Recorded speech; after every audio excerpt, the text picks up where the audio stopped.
Assalamualaikum warahmatullahi wabarakatuh.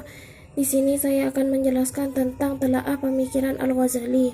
Yang pertama adalah biografi Al-Ghazali. Nama lengkap Al-Ghazali adalah Abu Hamid Muhammad bin Ahmad bin Ahmad Al-Ghazali. Beliau dilahirkan di kota kecil Tus yang termasuk wilayah Khurasan Iran pada tahun 450 Hijriah, dan beliau juga meninggal di kota tersebut dan dikebumikan pada tahun 505 Hijriah. Menjelang wafatnya sang ayah, beliau dengan saudaranya dititipkan kepada teman sang ayah yang beliau juga seorang sufi. Pada usia 34 tahun, Al-Ghazali tinggal di kota Baghdad dan mengajar di Universitas Nizamiyah. Di kota tersebut, Al-Ghazali semakin populer dan sangat disambut serta diperlakukan sangat hormat. Dan yang kedua adalah karya-karya Al-Ghazali. Yang pertama adalah yang sangat terkenal di bidang teologi, dan yang kedua di bidang tasawuf, dan yang ketiga di bidang falsafah, yang keempat di bidang fikih. Konsep pemikiran Al-Ghazali. Yang ketiga adalah konsep pemikiran Al-Ghazali tentang pendidikan. Hal yang paling menonjol dari sosok Al-Ghazali adalah kecintaannya dan perhatiannya terhadap moralitas dan pengetahuan, sehingga ia berusaha untuk mengabdikan hidupnya untuk mengarungi ke samudera keilmuan. Dalam kaitannya terhadap pendidikan, Al-Ghazali memberikan pengertian yang masih global. Selain karena memang dalam kitabnya yang paling masyhur tidak dijelaskan secara rinci tentang pendidikan, sehingga kita hanya bisa mengumpulkan pengertian pendidikan menurut Al-Ghazali yang dikaitkan lewat unsur-unsur pembentukan pendidikan yang ia sampaikan. Sesungguhnya hasil ilmu itu ialah mendekatkan diri kepada Allah, Tuhan semesta alam. Dan ini sesungguhnya adalah dengan ilmu yang berkembang melalui pengajaran dan bukan ilmu yang tidak berkembang. Jika diperhatikan pada kutipan yang pertama, kata hasil menunjukkan proses mendekatkan diri kepada Allah, menunjukkan tujuan, dan kata ilmu menunjukkan alat. Sedangkan pada kutipan kedua merupakan penjelasan mengenai alat. Adapun yang dimaksud Al-Ghazali, ucapan di atas adalah sebuah konsep di mana dalam sebuah pelaksanaan pendidikan harus memiliki tujuan yang berlandasan pada pembentukan diri untuk mendekatkan peserta didik kepada Tuhan. Pemikiran Al-Ghazali secara umum bersifat religius, yakni menunjukkan pada corak pemikirannya yang bernilai religius. Terdapat hal penting yang mengkaji pemikiran Imam Al-Ghazali dalam pendidikan, yaitu pandangannya tentang hidup dan nilai-nilai kehidupan yang sejalan dengan filsafat hidupnya.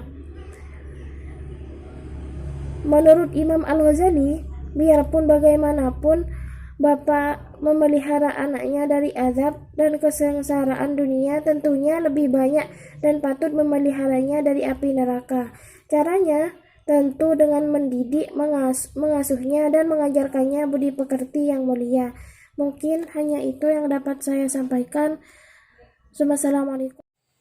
Assalamualaikum warahmatullahi wabarakatuh. Di sini saya Deno Pratiwi akan menjelaskan telaah pemikiran Al-Ghazali.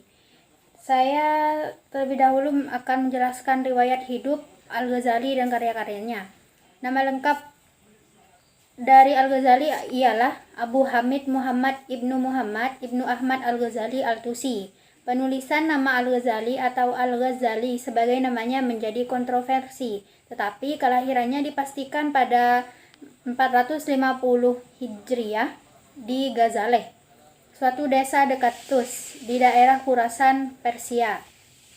Sekitar 20 tahun setelah kematian Ibnu Sina, di mana pemikiran filsafat pada saat itu telah berkembang pesat hingga mempunyai kedudukan yang lebih tinggi dari teolog.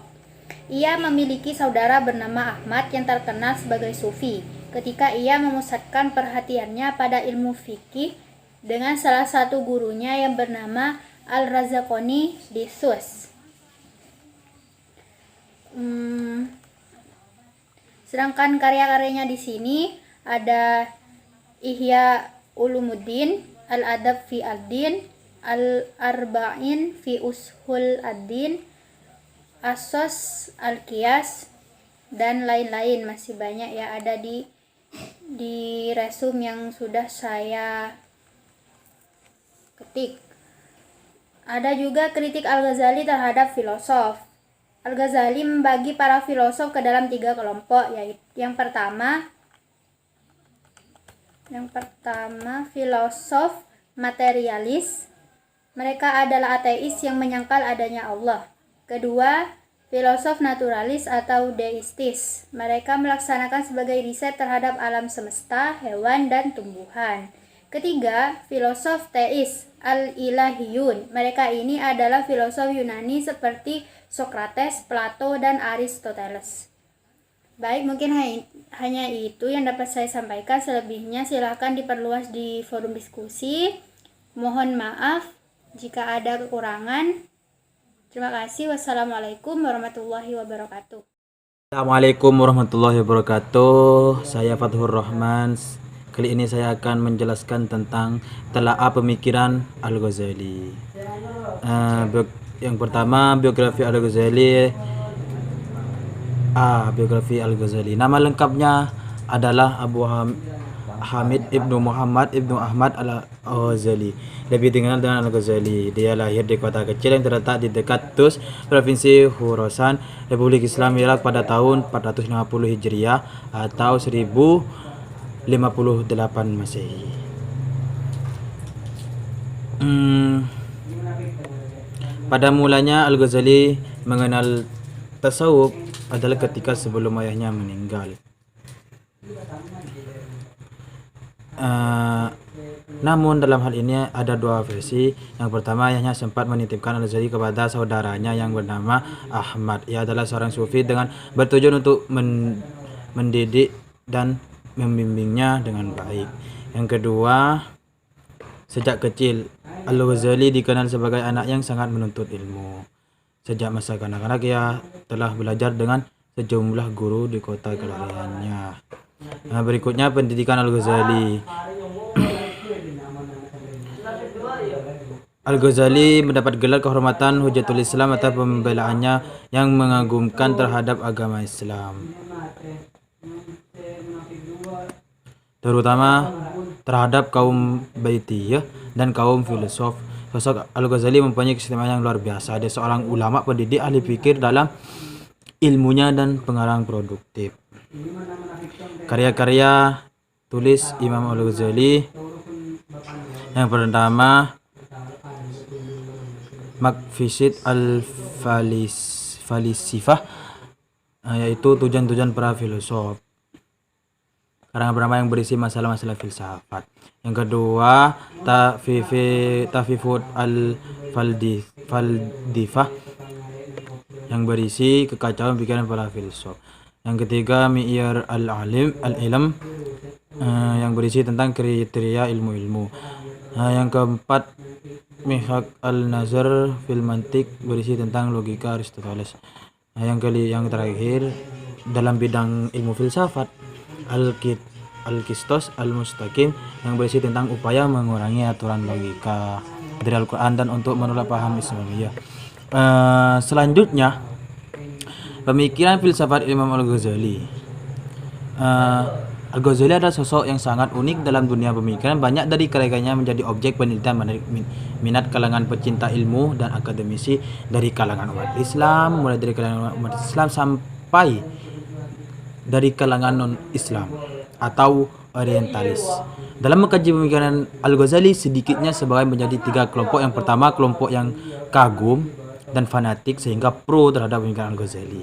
Yang kedua, kelompok yang menganggap bahwa Al-Ghazali banyak melakukan kesalahan dan berkarya. Kelompok ini kontra terhadap Al-Ghazali. Yang ketiga, kelompok yang objektif menilai Al-Ghazali dari karya-karya dan perjalanan hidupnya.